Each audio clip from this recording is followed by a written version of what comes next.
Over the last 20,000 years, the human brain has shrunk by about the size of a tennis ball. Paleontologists found this out when they measured the fossilized skulls of our prehistoric ancestors and realized they were larger than the modern brain. This is a remarkable discovery by any standards, since for most of our evolution, the human brain has been getting larger. A shrinking brain seems at odds with the assumption that advancing science, education, and technologies would lead to larger brains. Our cultural stereotypes of large egg-headed scientists or superintelligent aliens with bulbous craniums fit with the idea that smart beings have big brains. Small brains are generally not associated with intelligence in the animal kingdom. This is why being called bird-brained is regarded as an insult, though in fact not all birds have small brains. Animals with large brains are more flexible and better at solving problems.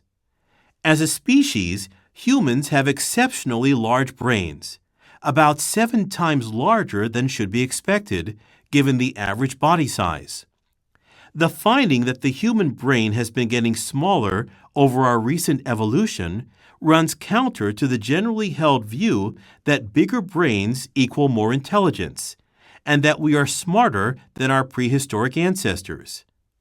After all, the complexity of modern life suggests that we are becoming more clever to deal with it.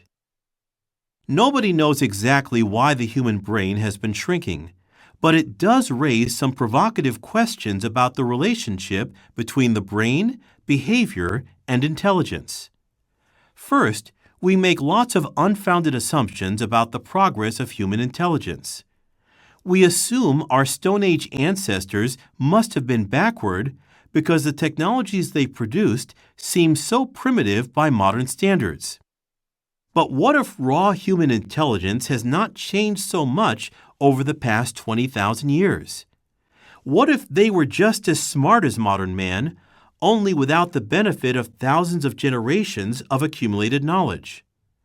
We should not assume that we are fundamentally more intelligent than an individual born 20,000 years ago.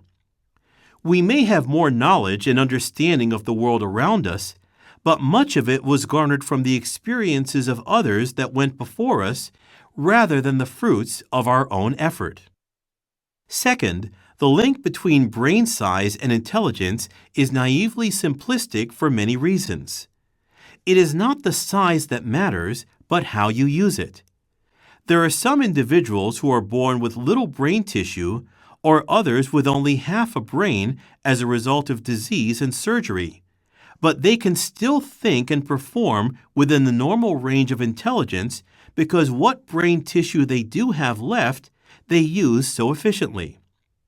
Moreover, it's the internal wiring, not the size, that is critical. Brain volume based on fossil records does not tell you how the internal microstructures are organized or operating.